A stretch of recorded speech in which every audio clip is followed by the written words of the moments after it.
we are all, in various ways, self-seeking, lacking in wisdom, lacking in courage, afraid of death, afraid of pain,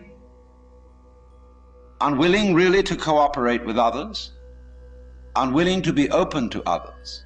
And we all think that's too bad. It's me that's wrong. And if only I could be the right person. Is this man going to tell me something that will help me to change myself so that I will be a more creative and cooperative member of the human race? I would like to improve. So in so many people's minds and from so many different angles, there is this urgent feeling that I must improve me. And this is critically important because it's obvious that, at least it's superficially obvious, that the way things are, we are going to hell fast.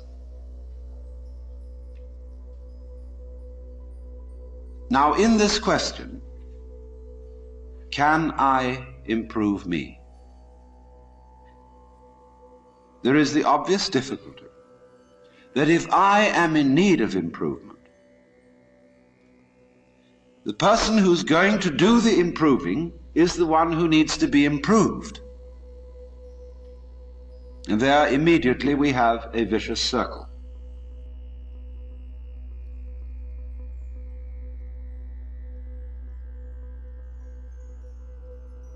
See, we're always doing that.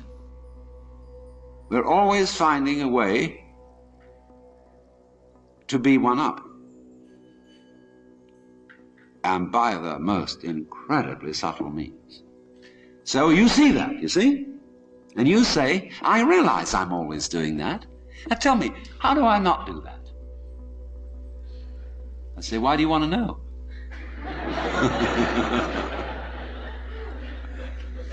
Well, I'd be better that way. Yeah, but why do you want to be better? You see, the reason you want to be better is the reason why you aren't. Shall I put it like that? We aren't better because we want to be. Because the road to hell is paved with good intentions. Because all the do-gooders in the world, whether they're doing good for others or doing it for themselves, are troublemakers. On the basis of kindly let me help you or you'll drown, said the monkey, putting the fish safely up a tree.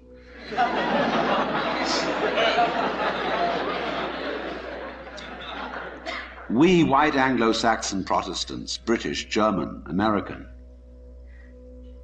have been on a rampage for the past 100 or more years to improve the world. We have given the benefits of our culture, our religion, our technology to everybody, except perhaps the Australian Aborigines.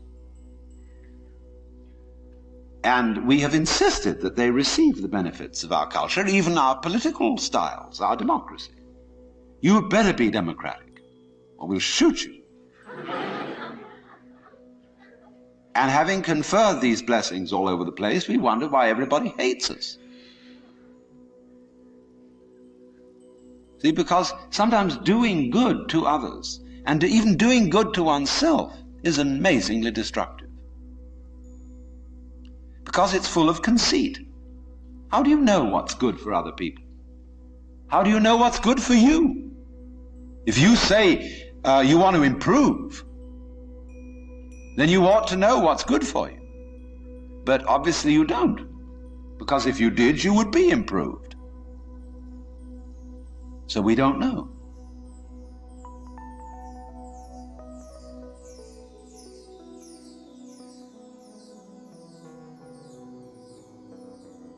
So what instead, therefore, if we see that you can't outwit yourself, you can't be, shall I say, unself-conscious on purpose. You can't be designedly spontaneous. And you cannot be genuinely loving by intending to love. Either you love someone or you don't. If you pretend to love a person, you deceive them and build up reasons for resentment. You say, well, I ought to be honest. That's the beginning of, so many lies you can't imagine. It's like when I hear a lot said about love, big love thing on the way. Everybody's got to love everybody. Everybody sings songs about love. Do you know what I do? I buy a gun and bar my door, because I know there's a storm of hypocrisy brewing. So let's look at this thing from another point of view, which you will at first think highly depressing. Let's supposing we can't do anything to change ourselves. Suppose we're stuck with it. Now that is the worst thing an American audience can hear. There's no way of improving yourself, because every kind of culture in this country is dedicated to self-improvement.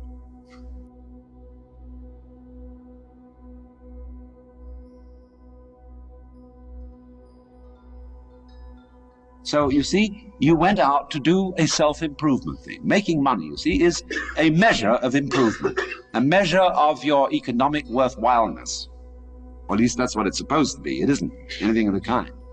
But you went out, in other words, for the status instead of for the actuality.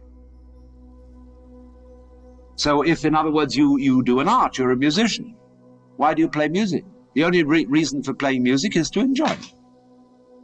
If you play music to impress an audience, to read about yourself in the newspaper, you're not interested in music. So in the same way, why do I come and talk to you? Because I enjoy it. I like the sound of my own voice. I'm interested in what I'm talking about, and I get paid for it. And that's smart in this life, is to get paid for what you enjoy. So here's the situation, you see. There is the whole idea of self-improvement is a will-o'-the-wisp and a hoax. That's not what it's about. Let's begin where we are. What happens if you know beyond any shadow of doubt that there is nothing you can do to be better? Well, it's kind of a relief, isn't it? Now, you say, well, now what will I do?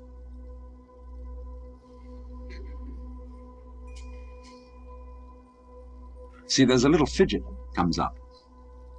Because we're so used to making things better, leave the world a better place than when you found it, sort of thing. I want to be of service to other people, and all these dreadfully hazy ideas. And so we think there's that little itch still.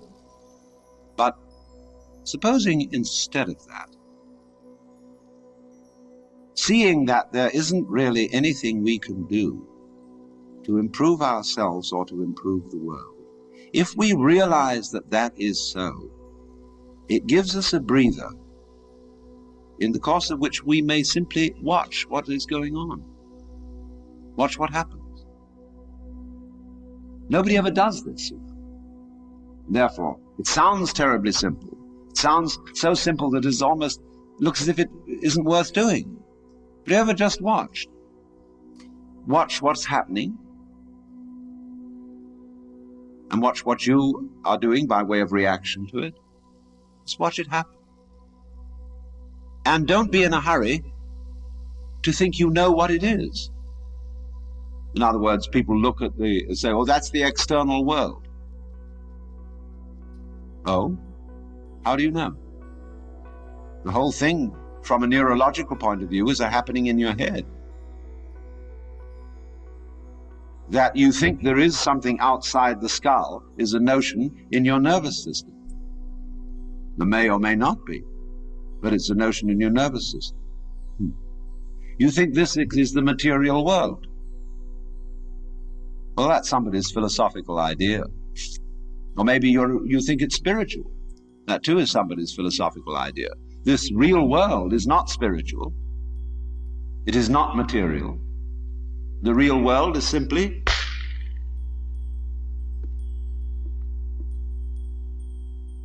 So could we look at things in that way?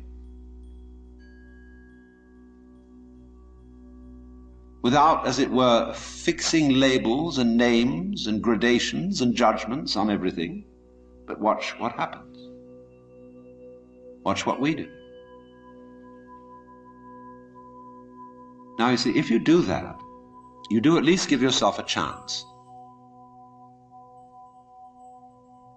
And it may be that when you are in this way freed from busybodiness and being out to improve everything, that your own nature will begin to take care of itself, because you're not getting in the way of yourself all the time. You will begin to find out that the great things that you do are really happenings. For example, no great genius can explain how he does it. Yes, he says, I have learned a technique to express myself. Because I had something in me that had to come out, I had to know how to give it out. So if I were a musician, I had to learn how music is produced. That means learning to use an instrument or learning a technique of musical notation or whatever it may be. If I want to describe something, I have to learn a language so that others can understand me. I need a technique. But then beyond that, I'm afraid I can't tell you how it was that I used that technique to express this mysterious thing I wanted to show you. If we could tell people that, we would have schools where we would infallibly train musical geniuses, scientific miracle minds. And there would be so many of them, we wouldn't know what to do with them. Geniuses would be a dime a dozen. And then we would say, well, these people are after all not very ingenious. You know, PhDs, how many of them are there? Because what is fascinating always about genius is the fellow does something we can't understand. He surprises us. But you see, just in the same way, we cannot understand our own brains. Neurology knows relatively little about the brain, which is only to say that the brain is a lot smarter than neurology. Yes, there is this, which can perform all these extraordinary intellectual and cultural miracles. But we don't know how we did it. But we did. We didn't have some campaign to have an improved brain over the monkeys or whatever may be our ancestors. It happened. And all growth, you see, is fundamentally something that happens. But for it to happen, two things are important. And the first is, as I said, you must have the technical ability to express what happens. And secondly, you must get out of your own way. But right at the bottom of the whole problem of control is, how am I to get out of my own way? And if I showed you a system, let's all practice getting out of our own way, it would turn into another form of self-improvement. See, here's the dynamics of this thing. And we find this problem, you see, repeatedly throughout the entire history of human spirituality.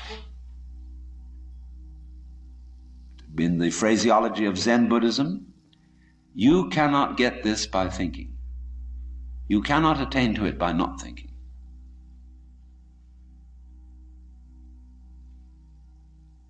It is only, you see, as getting out of your own way ceases to be a matter of choice, when you see that there's nothing else for you to do. When you see, in other words, that doing something about your situation is not going to help you. When you see equally that trying not to do anything about it is not going to help you. Where are you? Where do you stand? you're nonplussed. And you are simply reduced to watching.